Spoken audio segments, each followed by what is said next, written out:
Hi guys, so this is video 19 of Duke and Prince, and I've called this one Mounting Block Anxiety because it took me a huge amount of time to get Duke confident and comfortable for me to be able to mount him at a block safely.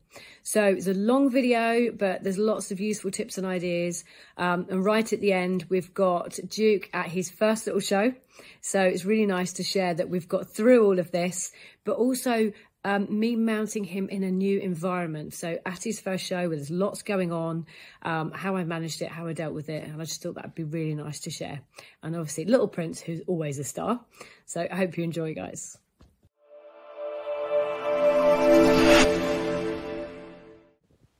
So hopefully, guys, you've seen the video with Duke and Prince where I'm introducing the rider. So you'll appreciate that I've done a huge amount of getting on and off, laying over, desensitising in the wash bay where both ponies felt comfortable and happy. So now I'm moving on to getting on outside, so on the mounting block and different areas. So this video is just about the mounting block on my yard. And although you're probably thinking, well, why have I started the other side? I've actually done this both ways, and I've got so much footage of this that this particular video seemed to be better to show you from the beginning on the other side. So both of these ponies, Duke and Prince, were comfortable in the wash bay with me getting on and off from both sides. And that for me is really important. What's really interesting with Duke is that once he understands something one way, he's got it. When you turn it round to the other way, he gets confused, and he's such a pleaser, he's such a trier, that he actually gets a little bit anxious that he's getting it wrong. You can see here that I'm just spending a huge amount of time making a fuss of him, putting him back where I started. He's got it off the left side, but now it's an issue on the right side. I get it on the right side, it then becomes an issue again on the left side. So I've had to break this down. And if I say this took weeks, and I mean weeks, of 5 minutes, 2 or 3 times a day, as and when I could in between work. And obviously we're summer, so we've got the early mornings, late nights. Here I'm going to speed the video up just because I wanted you guys to see what I was going through. And all Duke wants to keep doing is park up to the left. Now, when I started parking him on the left to start with, because he was always better with his left eye than his right eye, I had the same problems. So the issue turned out that he didn't want me up high. He could cope with me up high where he still had me in his eye, but from mounting and being that little bit further in front of me so that I could eventually put my foot in the stirrup happily and get on, that was the issue. So you can see I just keep breaking it down and reassuring him.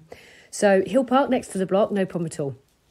As hopefully you've seen my videos again of all the groundwork, he completely understands the stick to move away, the stick up to turn the quarters towards me, turning the shoulders. He understands that completely. But what I'm just having to keep doing here is breaking it back down because he can't cope with a new thing.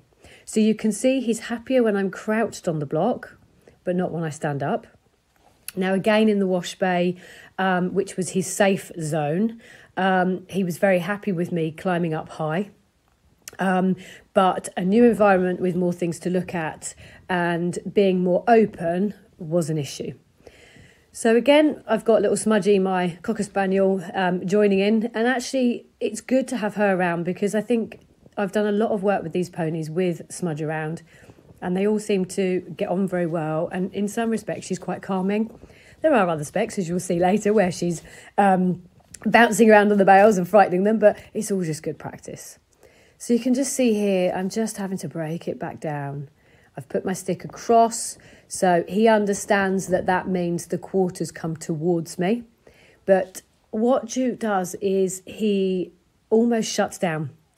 And we've had this right from the very start. In fact, when I first bought him, I was very concerned about the fact that he didn't seem to have a personality and was literally just switched off and shut down. And I think that's his coping mechanism. So I just have to break it down. And you can see that I've come back onto the ground. I'm stepping him across again, and that's fine. He'll happily stand there. But you can see his body language, his ears. You can't see his eyes quite so well as I can, obviously, but he's not comfortable. So this particular video was a longer one. But there have been times, like I say, where I've just done 5 minutes. And if he's walked up to the block nicely, even if I've been crouched down, I've accepted that and I've just kept building on it.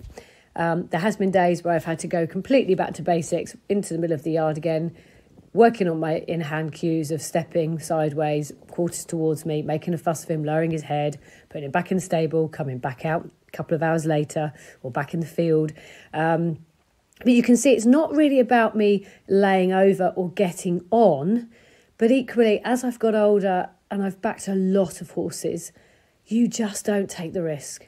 You can see here I'm bending and flexing, giving him a little scratch. He understands all of this. Again, I've done a huge amount of this laying over, bending, scratching, flexing. But I want to make sure that I really get the basics of him being comfortable standing anywhere. You know, if I'm out hacking and I need to get off for any reason, I want to be able to get on a gate or a log or a fence. He's got to understand that I can get on from any side and be comfortable about standing still and doing so. And I just think this is so important. And over the years, I've also learned that actually take your time with the basics and then you set yourself up for life. But get this bit wrong, especially when you're on your own, and you can see a lot of the work I'm doing, I'm on my own. I'm using my Pivo to video. Sometimes I've got my friend, which is great. But at this stage, you don't really need somebody else because he's got to learn to park. He's got to learn to accept that he doesn't move. And it doesn't matter how long it takes. It takes what it takes. It takes the time it takes. But interesting, again, with this pony, there were quite a few occasions where I thought, am I ever actually going to be able to get on this year? It did take a lot of time. But again, it's just patience. And you'll see that, like here, I've put these little clips in. Yes, they're sweet and it's lovely to watch the dog and the pony, but it's really important for Duke to just stand, take it all in, have that processing time.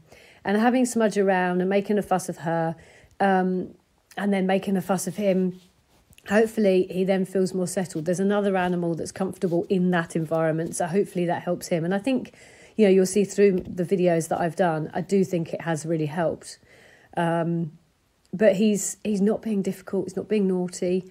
He's just, whatever's happened in the past, he is genuinely unsure. But, you know, we're getting there.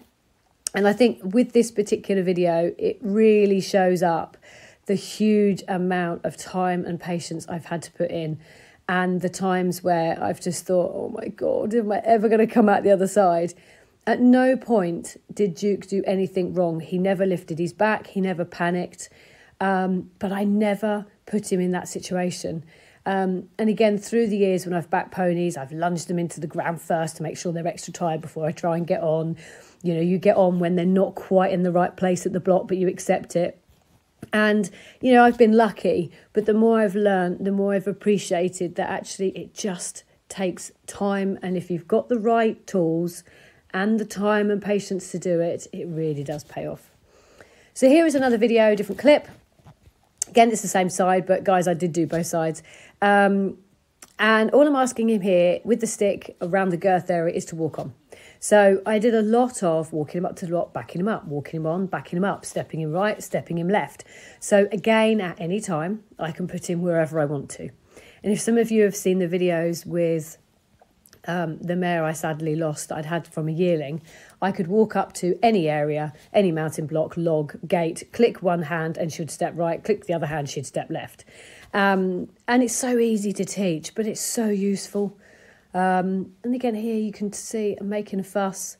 And he doesn't look bothered, but again, he's just gone into a little bit of shutdown. And when he goes stationary and shut down, you're not going to get through it without breaking it back down again. Not making it a big deal. So again, I'm just going to back him up, walk him on. Now, sometimes I've always got the halter, which is what you can see with the leather noseband, under the bridle.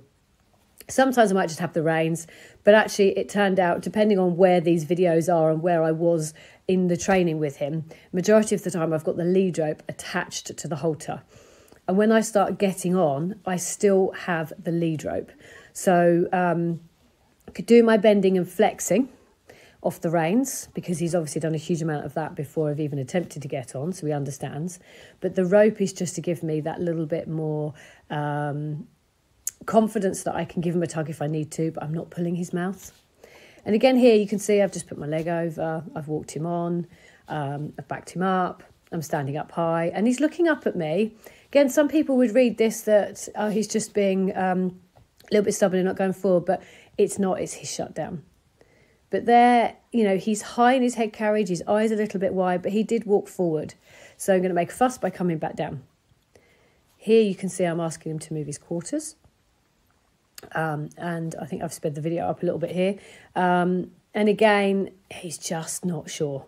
And that's his way. So I'm going to come crouch down again. Now, because I've been parking him on the right, you can now see he wants to keep parking round with my right to the right side again. So now I've got to break it back down and go back to the left. Now I can park him anywhere, and I can ask for the right side or the left side. So we have got through all of this. But I think some of it, like I say, was him trying to be helpful. He's like, well, you did this yesterday. He's got to learn that actually that cue is for that. This cue is for this. And again, you'll see I crouch down, I stand up, I've got my head quite low. I'm asking him to come to the left. I've made a fuss of him. But you can see he's happy with me at the wither. But if I wanted to get on safely, yes, I could step back. But I want him to step to me and be where I put him. And he does it. Okay, we've probably got flies. But you can just see, yeah, he's not happy and he's about to move. So just those few inches is so important. Now, I probably could, with a saddle on or bareback, mount from there. But I'm not in what I call the safe zone. And equally, he's got to park wherever I put him. And I need to know that he is comfortable there before I even consider putting my leg over. But again, it's just fuss. It's just time.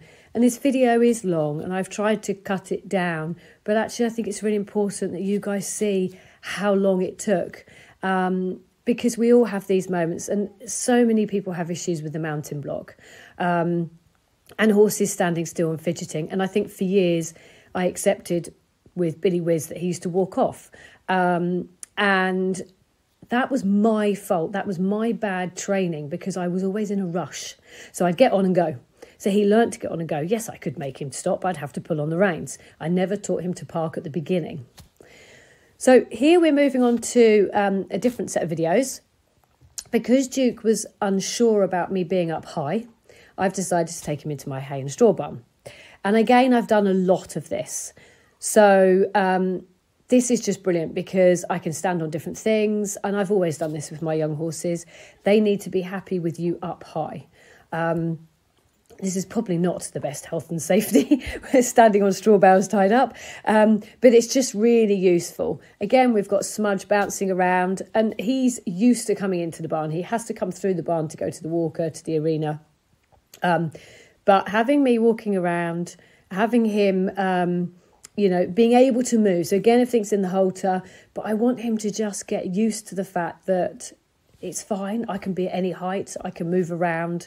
I did a lot of standing up on one bale, using my right hand, left hand to step him away and back round again. So you can see here, left hand. And he understands that. And as I ask new things and I put another extra thing into the mix, he's going to forget some of those cues or go a little bit unsure because there's too much to take in, brain space.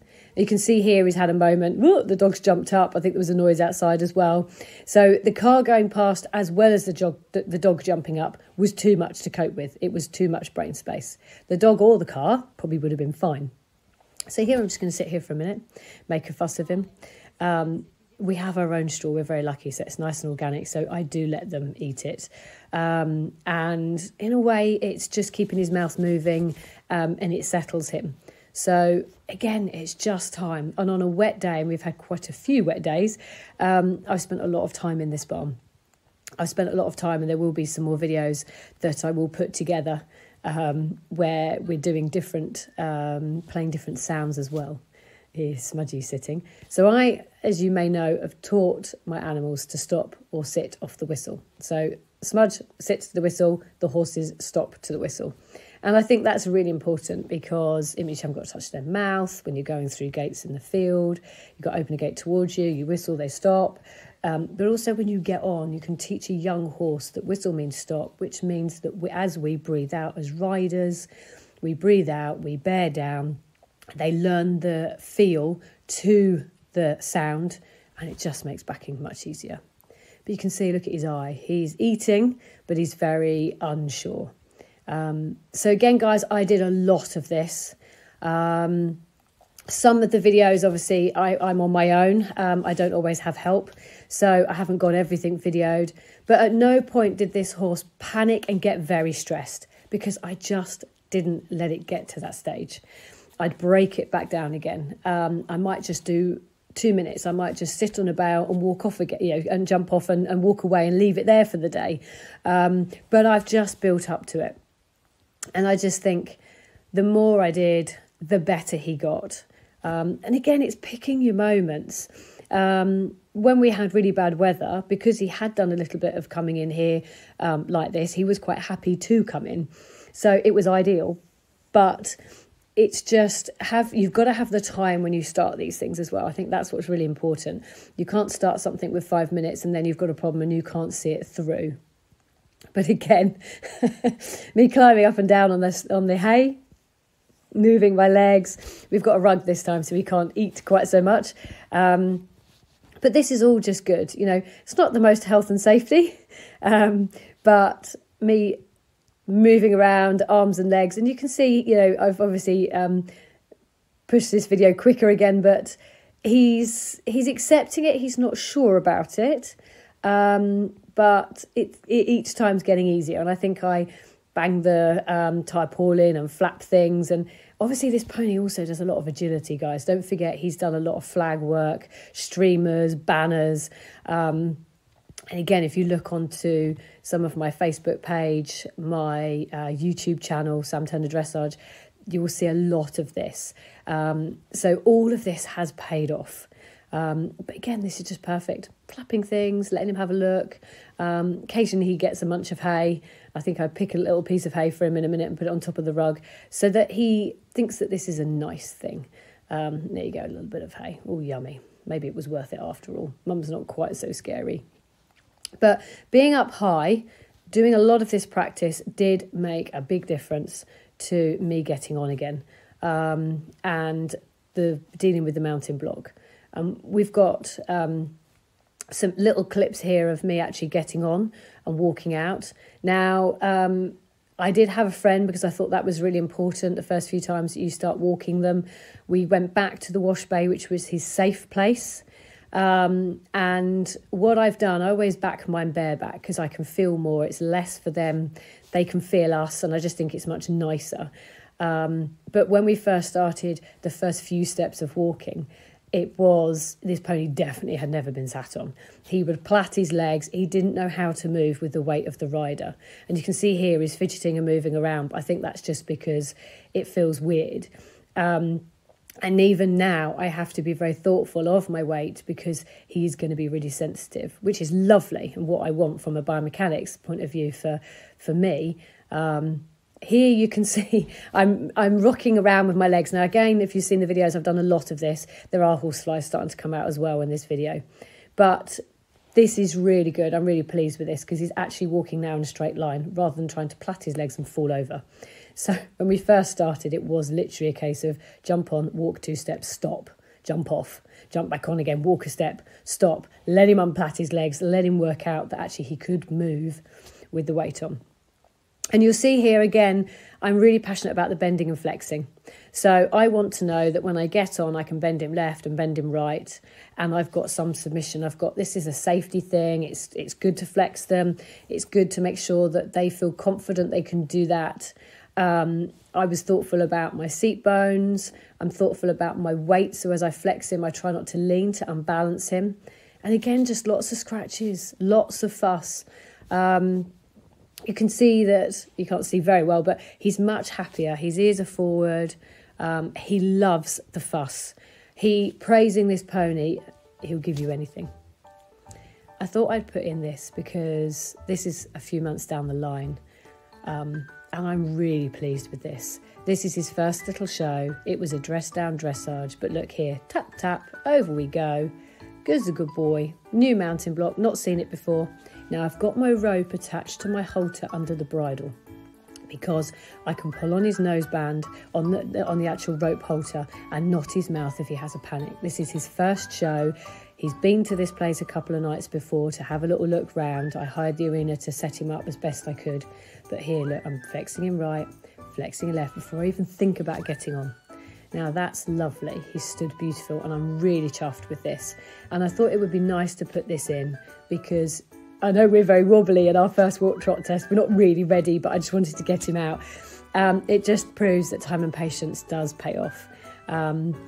And I think this is nice and rewarding. Hopefully those of you having problems with mounting block or mounting issues, this will give you some confidence too. But I was really, really pleased, and it's lovely to be able to go out to different places. We've had 3 little dressage tests now. I'm always HC because I've obviously ridden Grand Prix, and I feel that although I may be the most wobbly and the greenest in the class, it doesn't matter. I've been there, done it. This is more about me being able to get him out and see things, and I'm just grateful to be able to have a party. But really chuffed with that, and actually the consistency and the accuracy, lovely square halt, gave us a really nice score. So I'm very grateful, and obviously to everyone that's helped me as well. So moving on now, we're going to have a little look at Prince.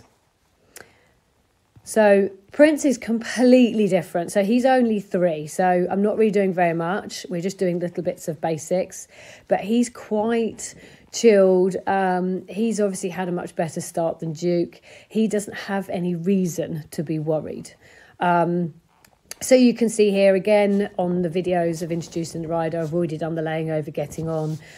Here we're just walking up to the block. Yeah, he's having a good look round. He's not really in the room listening to me, but he's not bothered about me getting on, laying over him. He's quite relaxed about that. There's no issues here. I can park him either side.